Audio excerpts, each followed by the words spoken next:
Hello and welcome to the Tea Party Hardy channel. We have a lot to talk about today.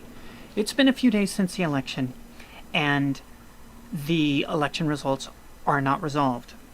We have, in Nevada, for example, Republicans are sending criminal referral to the DOJ about alleged voter fraud in Nevada. So they said they found over 3,000 examples. Let's see down here, 3,062 instances of voter fraud. And we expect that number to grow substantially. We have in Michigan boarding up the windows so that you can't see, and by you I mean citizens, can't see the counting of the votes.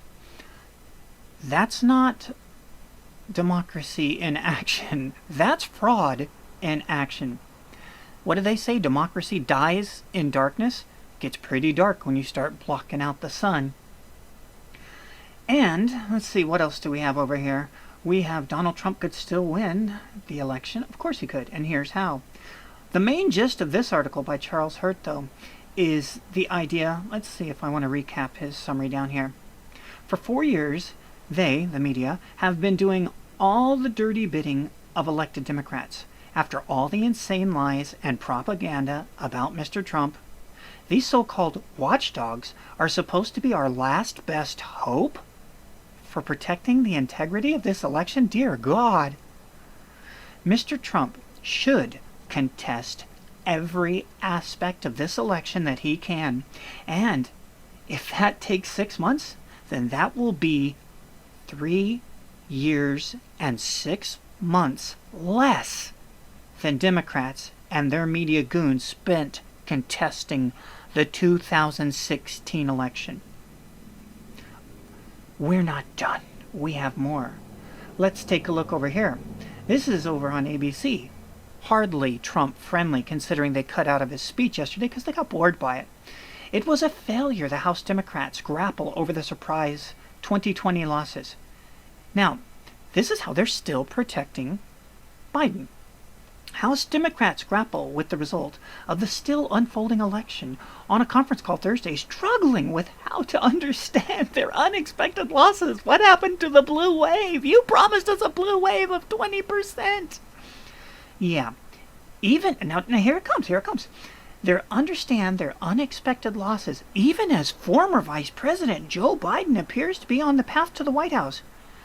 That doesn't add up.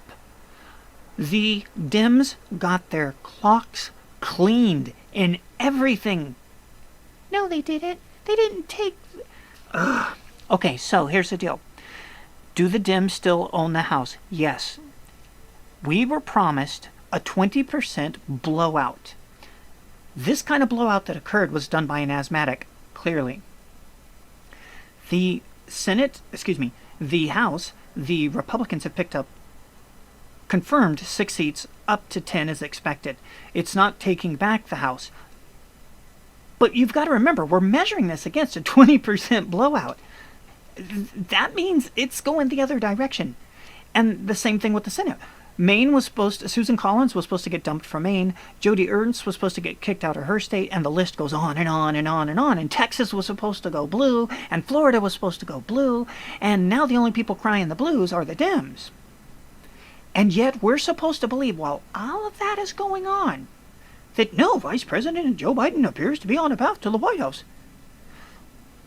Many of us grew up hearing the stories of how Kennedy lost the election to Nixon, but Nixon decided to not put the country through the craziness and instead just concede. Well, guess what? Republicans have been conceding for 60 years.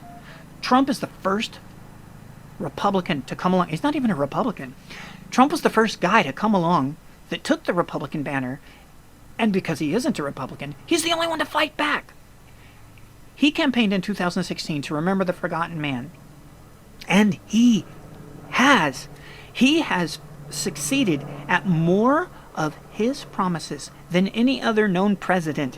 And it was funny, I was watching this Democrat complain about that on PBS before the election, like, well, he really did do most of what he said, and he's still working on the stuff that he didn't. And, I guess if you like him, that's a really good thing, but if you don't like him, it's really terrible. Not to be confused with Biden's campaign, which is popcorn, corn pop, popcorn, corn pop. Yes. So anyways, Trump is fighting the fraud that we've all known about and all.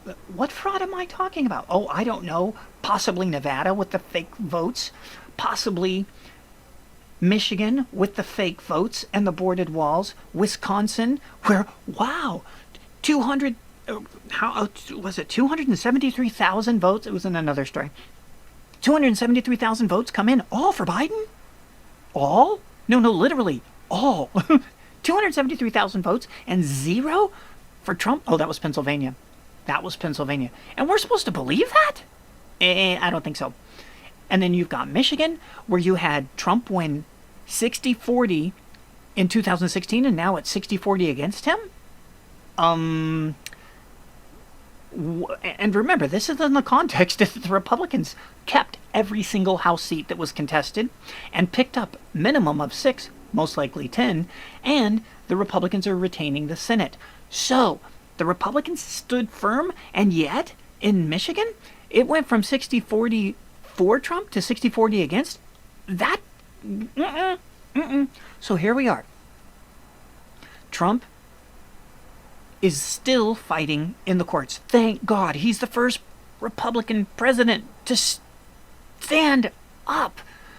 And finally, he challenged the media and told them the truth, that they were the liars. It was the media that was telling us it was a 20% blowout.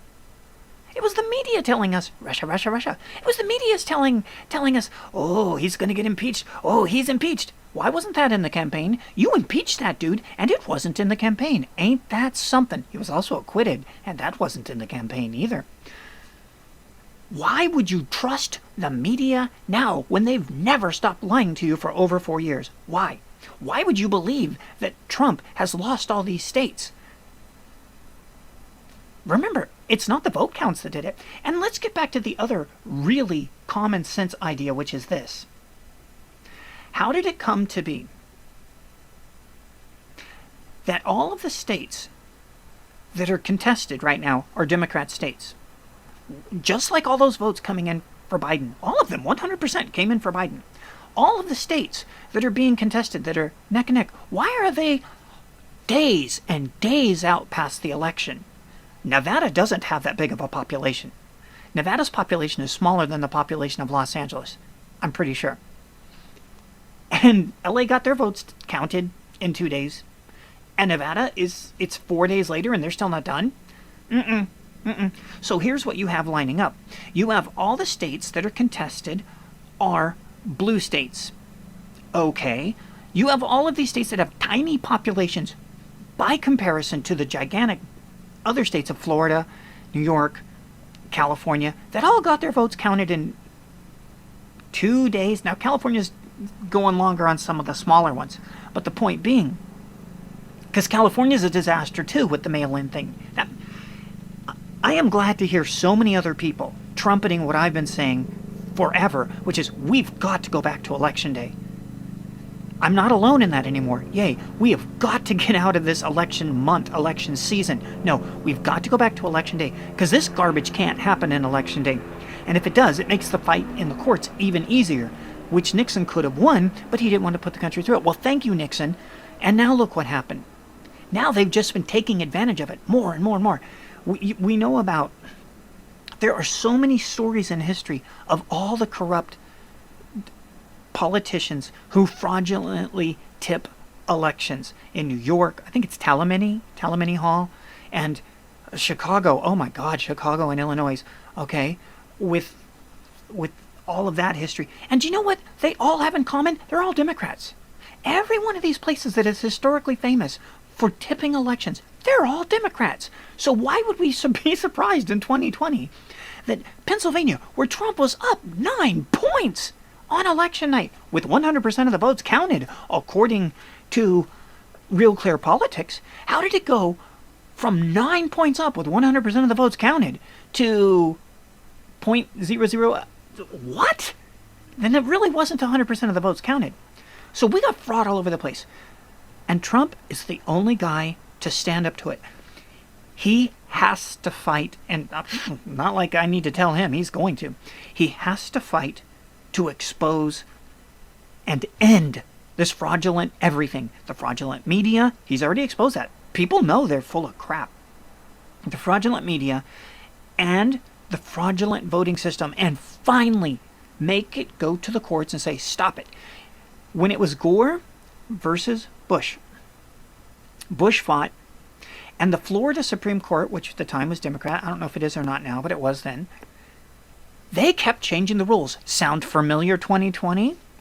And the Supreme Court in 2000 said, yeah, we're going to hold you to the original rules you set. You keep changing the rules late in the game. Very late in the game. Sound familiar, 2020? And which side is changing the rules? It's always in 2000, and it's always in 2020, the Dems. 40 days before the election, Pennsylvania says, hey, we think we want to let them come in late. 40, that's a month and a half. Even procrastinators, a month and a half is enough time to go, no. They had a month and a half to do their PSAs and say, you must have your ballot in by this time, blah, blah, blah, blah. But no, instead they said, we want to make it so you don't need a postmark, so you don't need a signature. Excuse me? You don't need a postmark and you don't need a signature? Oh, and if the signature doesn't match, we don't care. Well, why would you if you don't even need a signature? All Democrat, all fraud, all cheating. Oh, it's not fraud until it goes through the courts. Let it go through the courts. Let it be shown to be fraud. It's still cheating. That's what we need him for. This channel is Tea Party Hardy. We are not pro-Republican. We are not pro-Democrat. We are not pro-Libertarian. We are pro-Tea Party. And what that means is the Constitution of the United States, which says election day. Election day, not election weeks, not election months. That's ridiculous, and it's led to this uncertainty, and uncertainty is not how you succeed in a democratic republic. It's just the evidence is everywhere. If Biden does steal it, then let it be known through the land far and wide that he stole it. Just like Kennedy historically is known that he stole it. Yeah, very few people doubt that. It's in many history books that he probably cheated. Yeah. In 2 years, if Biden takes it and Harris takes over, the Republicans will come back with a vengeance again, just like they did against Obama, to say, we don't need no radical leftism. We already proved get woke, go broke. Why is it succeeding in the House and in the Senate and in other races throughout the country, but failing with Biden? It doesn't add up. Quick, board the window so you can't verify. Thank you for watching. We'll see you in the future.